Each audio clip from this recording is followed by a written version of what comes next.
Hello everyone, আসসালামু আলাইকুম। Welcome back to my channel Liza's kitchen থেকে আজ নতুন একটি রেসিপি নিয়ে হাজির হয়ে গেলাম আপনাদের সাথে শেয়ার করব বলে। আশা করি যে যেখান থেকে আমার ভিডিওটা দেখতেছেন আল্লাহর অশেষ রহমতে অনেক ভালো আছেন। আলহামদুলিল্লাহ, আমিও ভালো আছি। আজ আপনাদেরকে তৈরি করে দেখাবো ভেন্ডি দিয়ে রুই মাছ রান্নার রেসিপি। এই রেসিপিটা খুব কম সময়ে বা সহজভাবেই করা যায়। চলুন আজ আপনাদের সাথে রেসিপিটা শেয়ার করি। ভালো লাগলে সাথেই থাকবেন। এখানে আমি প্রায় 5-6 পিসের মতো মাছ নিয়ে নিয়েছি। ছোট সাইজ করে কাট করে নিয়েছি। আপনারা চাইলে বড় মাছ দিয়েও রান্না করতে পারেন, বড় পিস দিয়ে। এখানে আমি সব উপকরণ রেডি করে নিয়েছি। ভেন্ডিগুলাও কেটে ধুয়ে পরিষ্কার করে রেখেছি। এখানে একটু হলুদের গুঁড়া, একটু মরিচের গুঁড়া, স্বাদমতো লবণ দিয়ে আমি মাছগুলা মেখে নিচ্ছি। এই যে মাছগুলা ভাজার জন্য আমি ভালো করে মশলা মেখে নিচ্ছি। খুব অল্প মশলা দিয়েই আমি এই রেসিপিটা তৈরি করব। এ তো সবগুলা রেডি করে নিলাম। এখন আমি চুলায় একটা ফ্রাই প্যান বসিয়ে দিলাম, পরিমাণ মতো রান্নার তেল দিয়ে দিলাম। মাছগুলা এক এক করে ভাজতে দিয়ে দিচ্ছি। এ তো ভাজার জন্য সব মাছ এক এক করে দিয়ে দিচ্ছি। আপনাদের যদি ভালো লাগে তাহলে ফলো করতে পারেন, আর যারা পারেন তো তারা পারেনি। যারা পারেন না, নতুন রাঁধুনি আপুরা, তারা এভাবে রান্না করে নিতে পারেন। বাসার সবাই পছন্দ করবে। এ তো কিছুক্ষণ জাল করার পরে আমি মাছগুলা উল্টে পাল্টে ভালো করে ভেজে নেব। মিডিয়াম করে ভেজে নেব আমি, একবারে ভাজবো না। একবারে ভাজলে শক্ত হয়ে যাবে, খেতে ভালো লাগবে না। এ তো উল্টে পাল্টে একটু মিডিয়াম করে ভেজে আমি তুলে নেব। এখন উল্টে আমি একটু ভেজে নেব। এই তো দেখেন কিছুক্ষণ পরে মাছগুলা প্রায় মিডিয়াম করে ভাজা হয়ে গেছে। এখন আমি তুলে নিচ্ছি। এক এক করে সব মাছ আমি তুলে নেব। এই তো একটা বাটিতে রাখলাম তুলে। চুলায় একটা হাঁড়ি বসিয়ে দিলাম। এখন পরিমাণ মতো রান্নার তেল দিয়ে দিলাম। চাইলে আপনারা মাছ ভাজার তেলগুলোও ইউজ করতে পারেন, আমি করি নাই। আমি নতুন করে আবার রান্নার তেল দিয়ে দিলাম পরিমাণ মতো। 1 কাপ পরিমাণ পেঁয়াজ কুচি দিয়ে দিলাম। এখানে বড় সাইজের 2টা পেঁয়াজ আমি কুচি করে দিয়ে দিলাম। এখন নেড়ে চেড়ে একটু ভেজে নেব পেঁয়াজগুলা। এই যে নেড়ে দিচ্ছি ভালো করে। এ তো ভাজা হয়ে গেছে। এখন আমি লবণ দিয়ে দিলাম। একটু লবণ দিলে পেঁয়াজগুলো একটু নরম হয়ে যাবে।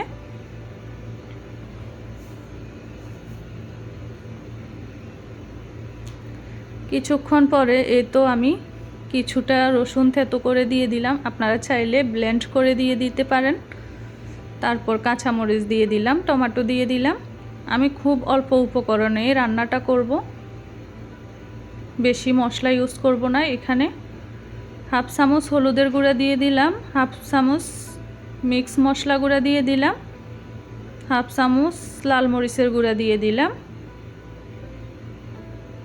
এই তো গরম মশলা গুঁড়া দিয়ে দিলাম 1/2 চামচ। এখন ভালো করে নেড়ে চেড়ে আমি মশলাটা কষিয়ে নেব, যাতে মশলার স্মেলটা দূর হয়ে যায়। এই তো ভালো করে নেড়ে চেড়ে ভেজে নিচ্ছি। মশলা কষানোর জন্য একটু পানি দিয়ে দিলাম। এখন আবার নেড়ে চেড়ে দিচ্ছি। আমি ঢেকে মশলাগুলো কষিয়ে নেব। এই তো ঢেকে দিলাম।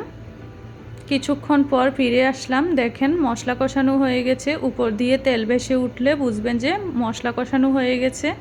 আবার নেড়ে চেড়ে দিলাম। এখন আমি ভেন্ডিগুলো দিয়ে দিচ্ছি। এই যে আমি কেমন সাইজ করে কেটেছি দেখেন। আপনারা চাইলে আরেকটু ছোট বড় করতে পারেন, পছন্দ মতো করতে পারেন। এখন নেড়ে চেড়ে আমি ভালো করে ভেন্ডিগুলো কষিয়ে নেব।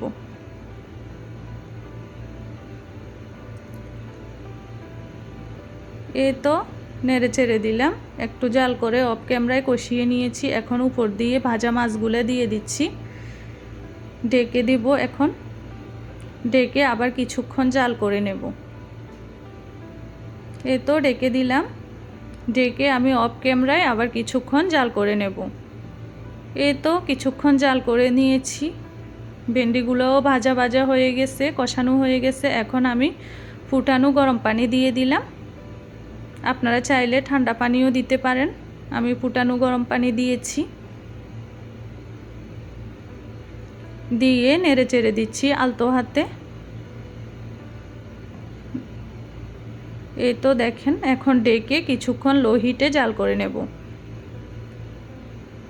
আমি কষানোতে ভেন্ডি সিদ্ধ করে নিয়েছি।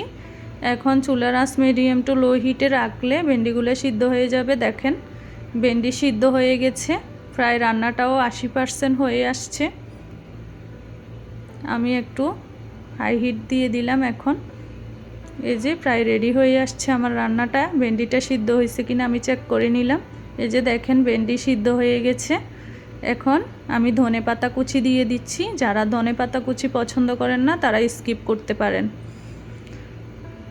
মাছ রান্না বা এই যে সবজি রান্নাতে ধনেপাতা আমার অনেক পছন্দ, অনেক ভালো লাগে ধনেপাতা দিলে খেতে। এই তো রেডি করে নিলাম, ঢেকে 2 মিনিট জাল করে আমি নামিয়ে নিয়েছি। রান্না রেডি হয়ে গেল, ডান।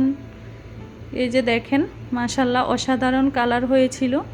রান্না করতে যেমন সহজ হয়েছিল, খেতেও অনেক মজাদার হয়েছিল। আমি খুব অল্প মশলায় তৈরি করে নিয়েছি। এখন আমি একটা সার্ভিং বাটিতে সার্ভ করে নেব। এই তো দেখেন, এই তো সার্ভিং বাটিতে সার্ভ করে নিয়েছি। যারা এতক্ষণ পর্যন্ত কষ্ট করে আমার ভিডিওটা দেখেছেন তাদেরকে অসংখ্য ধন্যবাদ। সবাই ভালো থাকবেন, আপনাদের মতামত জানাতে ভুলবেন না। আল্লাহ হাফেজ।